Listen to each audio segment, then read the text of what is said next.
நண்பர்களே, வணக்கம் நண்பர்களே. எல்லாரும் எப்படி இருக்கீங்க? நல்லா இருப்பீங்கன்னு நம்புகிறேன். மீண்டும் ஒரு குறுகிய இடைவெளிக்கு பிறகு உங்கள் அனைவரையும் இந்த காணொளி வழியாக சந்திக்கிறதுல மிகுந்த மகிழ்ச்சி. இந்த காணொளியில் வான் சிறப்பு அதிகாரத்தில் இருக்கக்கூடிய முதலாவது குறளுக்கான பொருளை தான் நம்ம பேசவிருக்கோம். இந்த குறள் என்ன அப்படின்னா, வான் நின்று உலகம் வழங்கி வருவதால் தான் அமிழ்தம் என்று உணரற் பாற்று. இதுதான் இந்த வான் சிறப்பு அதிகாரத்தில் இடம்பெறக்கூடிய முதலாவது குறள் நண்பர்களே. இந்த குறளுக்கான பொருள் விளக்கம் என்ன அப்படின்னா, உலகத்தில் வாழக்கூடிய உயிரினங்கள் எல்லாமே வானத்திலிருந்து பொழியக்கூடிய மழைநீரை சார்ந்து தான் வாழுது. அதனால் உலகவாழ் உயிரினங்களுக்கெல்லாம் வானத்திலிருந்து பொழியக்கூடிய மழைநீர் அமிழ்தம் போன்றது அப்படின்னு ஐயன் திருவள்ளுவர் குறிப்பிடுகின்றார். இந்த காணொளி உங்களுக்கு பிடிச்சிருந்ததுன்னா உங்கள் நண்பர்களுக்கும் உறவினர்களுக்கும் இந்த காணொலியை ஷேர் பண்ணுங்கள்.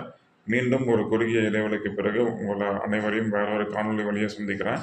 நன்றி, வணக்கம். நான் உங்கள் கௌதம் கணேசன்.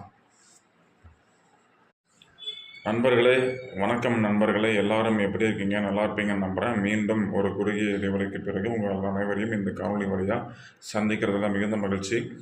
இந்த காணொலியில் வான் சிறப்பு அதிகாரத்தில் இருக்கக்கூடிய முதலாவது குறளுக்கான பொருளை தான் நம்ம பேசவிருக்கோம். இந்த குறள் என்ன அப்படின்னா, வான் நின்று உலகம் வழங்கி வருவதால் தான் அமிழ்தம் என்று உணரற் பாற்று. இதுதான் இந்த வான் சிறப்பு அதிகாரத்தில் இடம்பெறக்கூடிய முதலாவது குறள் நண்பர்களே. இந்த குறளுக்கான பொருள் விளக்கம் என்ன அப்படின்னா, உலகத்தில் வாழக்கூடிய உயிரினங்கள் எல்லாமே வானத்திலிருந்து பொழியக்கூடிய மழைநீரை சார்ந்து தான் வாழுது. அதனால் உலகவாழ் உயிரினங்களுக்கெல்லாம் வானத்திலிருந்து பொழியக்கூடிய மழைநீர் அமிழ்தம் போன்றது அப்படின்னு ஐயன் திருவள்ளுவர் குறிப்பிடுகின்றார். இந்த காணொளி உங்களுக்கு பிடிச்சிருந்ததுன்னா உங்கள் நண்பர்களுக்கும் உறவினர்களுக்கும் இந்த காணொலியை ஷேர் பண்ணுங்கள். மீண்டும் ஒரு குறுகிய இடைவெளிக்கு பிறகு உங்களை அனைவரையும் வேறொரு காணொலி வழியாக சந்திக்கிறேன். நன்றி, வணக்கம். நான் உங்கள் கௌதம் கணேசன்.